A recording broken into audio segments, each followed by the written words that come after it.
Picture this. You're going about your day, blissfully unaware that somewhere a group of powerful individuals are frantically trying to prevent global catastrophe.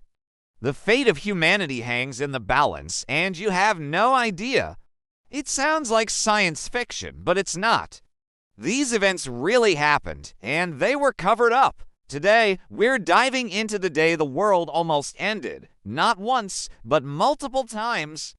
And in a secret bunker deep within Soviet territory, a man named Stanislav Petrov is about to make a decision that will determine the fate of humanity. Buckle up, because what you're about to hear might change how you see the world forever. Let's start in 1983. The Cold War is at its peak. Tensions between the US and Soviet Union are sky high. Petrov's job: monitor the early warning system for nuclear attacks. Simple enough, right? Wrong. Maybe even billions. But here's the kicker. The Soviet Union kept it quiet for years. Why? We may never know. On September 26th, alarms start blaring. Well, you can imagine the consequences. The system shows 5 US missiles heading straight for the Soviet Union. A deafening boom. Its true magnitude hidden from the public eye. Windows shatter across the city. He trusted his gut, believing it was a system malfunction. And he was right. To this day, several of these nukes remain unaccounted for. As in, oops, where did I put that weapon of mass destruction? Chelyabinsk, Russia. It's a normal February morning when suddenly the sky explodes. Petrov has mere minutes to decide. Is this real, or is it a false alarm? If he reports it as a real attack, the Soviets will launch a full-scale nuclear retaliation. If he doesn't, and it's real ... what would you do?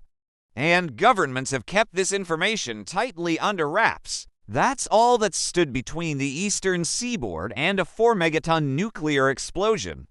The other, it goes through all but one of its arming steps. Petrov, against all odds and direct orders, chose to do nothing.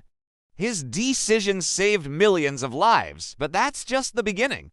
Fast forward to 2013, a blinding flash. No phones. They've known for years, but they've kept it quiet. Why? To prevent panic, to maintain control, or is there something else they're not telling us? A reminder that we can't take our existence for granted. To push for better safeguards against these existential threats. That the actions of a single person, like Stanislav Petrov, can literally save the world. What would you do if you were in Petrov's shoes? Share your thoughts in the comments below. Operators reported sparks flying from their equipment. Because the more we know, the better prepared we'll be. And yet, how many of us even know this is a possibility? No computers, no electricity. Sounds like a bad sci-fi movie, right? What just happened? The 20-meter asteroid, that's what? It exploded 30 kilometers above the ground with the force of 30 Hiroshima bombs. Over 1,000 people were injured. If it had been just a little bigger or exploded a little closer to the ground ... Well, Chelyabinsk might not exist today. And yet, how many of us heard about this when it happened?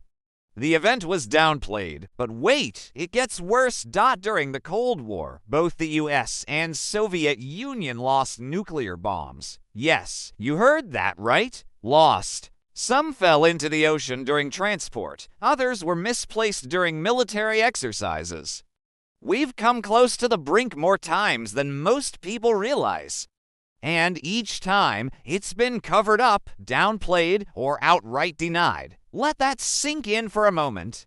Somewhere out there, lost nuclear weapons are just ...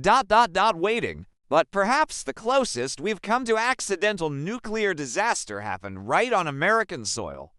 January 24, 1961, Goldsboro, North Carolina.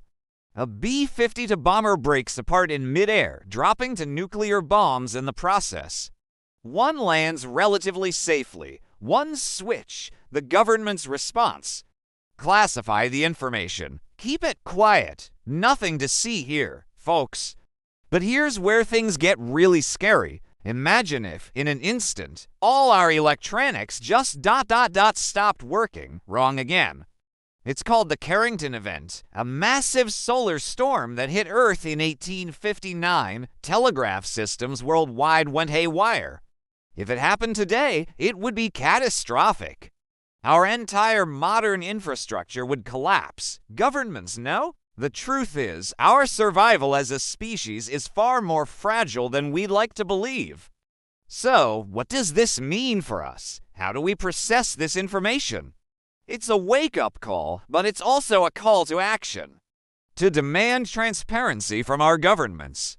Because the next time the world almost ends, we might not be so lucky.